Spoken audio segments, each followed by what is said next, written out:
पे एक broker houses की रिपोर्ट्स आई हुई है।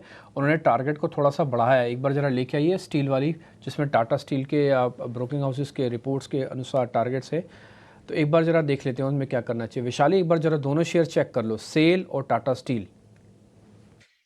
तो शुरुआत मैं पहले करूंगी पूरा मेटल सेक्टर ही। मुझे आई थिंक कुछ भी डैमेज अभी तक हुआ नहीं है।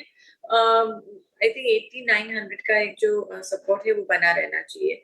सो now coming back to Tata Steel, I think oscillate ही कर रहा है काफी समय से, एक नैरो रेंज में कंसोलिडेट कर रहा है। सो मेरा व्यू फिलहाल एक बाइंग का बनेगा 145 के स्टॉप लॉस के साथ। और एक बार ये स्टॉक अगर एक बार 155 158 के ऊपर सस्टेन करता है तो आई थिंक इसमें स्ट्रेंथ और भी दिखेगी और हम एक्सपेक्ट कर सकते हैं टारगेट 165 एंड सो ऑन। और सेल का भी मेरा व्यू वही सिमिलर रहेगा।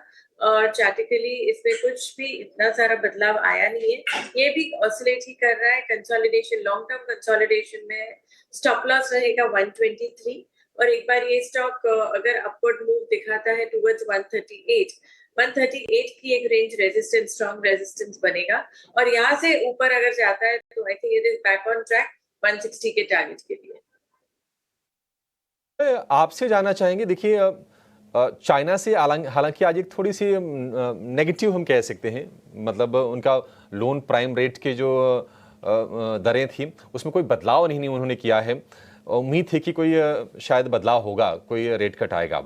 आप ये बताइए कि जो मेटल स्टॉक्स हैं, अगर किसी को ट्रेड लेना हो, जेएसडब्ल्यू स्टील का तो नाम हम सुन रहे हैं, उस पर एक तरह से कंसेंसस बिल्ड हो गया है।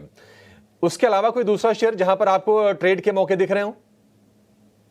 जी देखिए, पूरा मेटल्स पैक में काफी लाइमलाइट में था, बट अगले 3-4 दिन का आप एक्शन देखे तो अब थोड़ा सा जो है मुनाफा वसूली देखने को मिला है। बहुत सारे काउंटर्स में थोड़ा सा डल है, रेंज बाउंड सिनारियो वापस बिल्डअप होता दिख रहा है। तो यहाँ पे अगर मुझे चुनाव करना है कि कौन सा स्टॉक सही है, तो एक तो आप वेदांता देख सकते हैं, तो मेटल्स एंड माइनिंग्स में है, बट आज ओपनिंग में भी मैंने ये रिकमेंडेशन रखा है दर्शकों के लिए।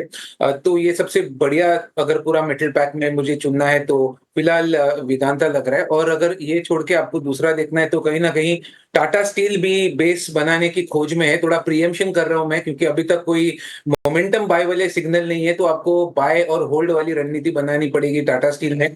पर एक एक्सपेक्टेशन है कि 140 145 कहीं ना कहीं एक बेस आउट सिनारियो हो सकता है। और अगर आप ये ट्रेड में थोड़ा सा समय दे, 3 से 4 महीने होल्डिंग का, तो ये स्टॉक में आपको रिवर्सल मिल सकता है, जहां पे स्टॉक 165 या 170 छू सकता है। तो फिलहाल अगर मोमेंटम चेस करना है तो वेदांता के साथ रहिए। बाकी मोमेंटम वाला काउंटर फिलहाल तो कोई मेटल्स में मुझे बनता हुआ नहीं दिख रहा। ठीक है, वेदांता को लेकर कन्विक्शन है और टाटा स्टील के लिए जो टारगेट बता रहे हैं अक्षय, उस टारगेट को छू के ये शेयर नीचे आया हुआ है, तो आप उम्मीद कर सकते हैं कि वहां तक फिर से पहुंचने की कोशिश करेगा। और बाकी और भी कुछ एक्सपर्ट्स इसको लेकर अपनी बढ़िया व्यू दे रहे थे टाटा स्टील को लेकर। फिलहाल 150 रुपए के आसपास के प्राइसेस हैं।